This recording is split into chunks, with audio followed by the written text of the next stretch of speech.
আসসালামু আলাইকুম, হ্যালো সবাই কেমন আছো?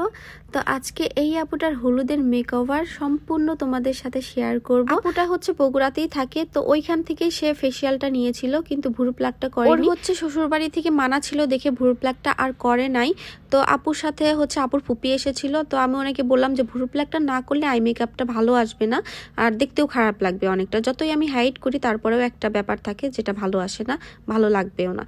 তো আপুটার ফুপি বললো যে ঠিক আছে, যতটুকু করার দরকার তুমি করে দাও। তো মোটামুটি ভুরু প্লাকটা কমপ্লিট করে নেওয়ার পরে চুলটা ক্রিম্পিং করে নিই। তারপরে আমি স্কিন প্রিপারেশনটা করে নিয়েছিলাম, তোমার টোনার থেকে শুরু করে ময়শ্চারাইজার, সিরাম, প্রাইমারটা লাগিয়ে নিয়ে তারপরে আমি ভুরুটা ড্র করে নিই। ভুরুটা ড্র করে নেওয়ার পরে হচ্ছে আমি কালার কারেকশন করে নিই স্কিনে। তারপরে হচ্ছে কনসিলিং করে ফাউন্ডেশন অ্যাপ্লাই করে নিই। এখানে হচ্ছে অনেক কয়েকটা ফাউন্ডেশন আমি ইউজ করেছিলাম, মানে মিক্স ম্যাচ করে। তো এইখানে দেখো ওর মেকআপটা কিন্তু চলতেছেই, কিন্তু ওর স্কিনটা এত মানে সুন্দরভাবে মেকআপটা বসে গেছে আর একদম স্কিনের সাথে ম্যাচিং করেই কিন্তু আমি মেকআপটা করে দিয়েছিলাম।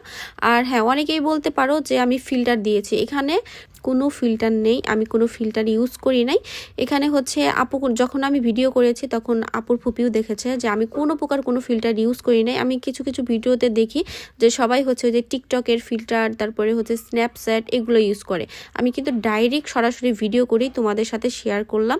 তোমরা কিন্তু দেখতেই পাচ্ছ ছোট ছোট লোমগুলো যে সেগুলোও দেখা যাচ্ছে। আর তোমরা তো আমার হাতের কালারটা দেখতেই পারতেছো যে আমার হাতের কালারটা কেমন। আমি যদি ফিল্টার দিতাম তাহলে আমার হাতের কালারটা আরো ফর্সা আসতো। আর একটা কথা, সেটা হচ্ছে দু একজন আপুরা আছে আমাকে কমেন্ট করে যে আপু আপনি কি এক ধরনেরই আই মেকআপ পারেন?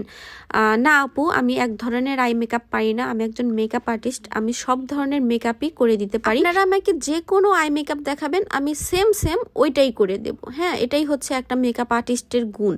তো আপুটা হচ্ছে আমাকে 7 দিন আগে থেকেই বুক করেছিল। তো সে আমাকে হোয়াটসঅ্যাপে 2টা পিক পাঠিয়েছিল যে আপু আমাকে সেম টু সেম হলুদে এরকম সাজিয়ে দেবেন আর বিয়েতে একরকম মানে ওই রকম সাজিয়ে দেবেন। তো ওই পিকচারের সাথে ম্যাচিং করেই আমি সেম টু সেম আপুকে সাজিয়ে দিয়েছিলাম। তো আপুর ফুপি হচ্ছে আসার পরে অনেক টেনশন করতেছিল যে কেমন না কেমন হবে। তো সাজটা শেষ করার পরে ওনার ফুপি অনেক খুশি। ওনার ফুপি বগুড়াতে থাকে, উনি বোঝে নিত পার্লারে সবসময় যাতায়াত করে। তো অনেক খুশি হয়েছে, সত্যি কথা, বউও অনেক খুশি।